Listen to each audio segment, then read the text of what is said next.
Welcome back, Charles. Let's talk real fast and listen real fast to some important facts.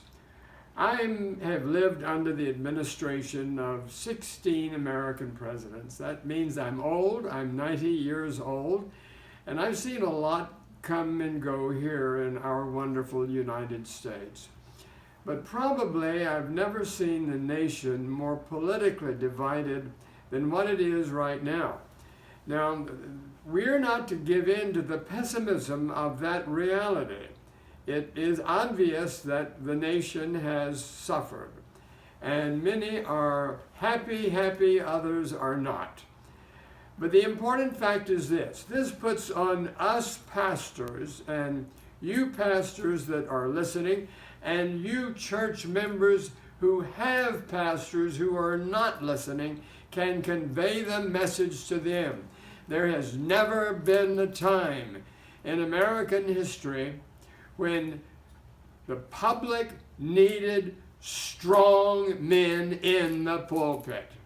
Now, I know we went through the Civil War, we went through the Revolution, we've gone through several wars, but I'm telling us all this. This is a time when American pastors need to stand up and fill their calling, and we can do it. We must not just tiptoe over the issues and over the fact that Americans are hurting. We can be of great benefit and great empowering to the public just by giving a strong, legitimate gospel message. We dare not, as pastors, play the political game. We are servants of God, and as men committed to God and to the nation, and you Christians who are not pastors but have pastors, convey the message to them. This is an urgent time for pastors to speak healing, normalcy, and restoration to the public. I grew up during the Second World War. I remember when American ships were being torpedoed in sight of our beach where I live here now. And Americans stood in the sand and feet in the water and watched these ships burning, went out in their little fishing boats and tried to rescue as many sailors as they could and bring them in where they could experience some measure of hospitalization and normalcy. I remember those days. I know what pain is like. I know what threat to the nation is like. I remember when the Japanese bombed Pearl Harbor and the terror that we went through. One of our neighbor's son was on the Arizona, went down with a ship. It was a terrible, terrible time, but we survived, and we survived well. And I can tell you a fact.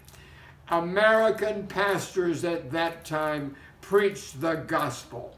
They were not fooling around with modern liberalism or explaining why this part of the Bible is no longer valid or why that particular doctrine doesn't fit in with the rest and must be thrown away. No, it wasn't that kind of preaching. America was thrown back into the face of tragedy, into the pain and the reality of what was going on worldwide.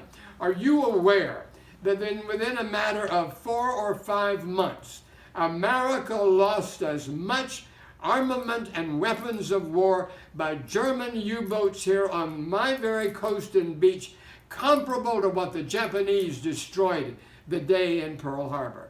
I mean, it was that bad. It was horrific. It was awful. But we survived because we were Americans, because we were committed to the nation. We weren't fooling around with this senseless idea that we've got to placate the rest of the world. America was strong. America did not undersell itself. America stood up and spoke with authority and spoke with power, but spoke with love. I remember so well when World War II ended and the horrific cost that Adolf Hitler had brought to humanity, and the Germans who fought American soldiers and American troops. But what did? We went in with the Marshall Plan and rebuilt Germany. We did the same thing in Japan.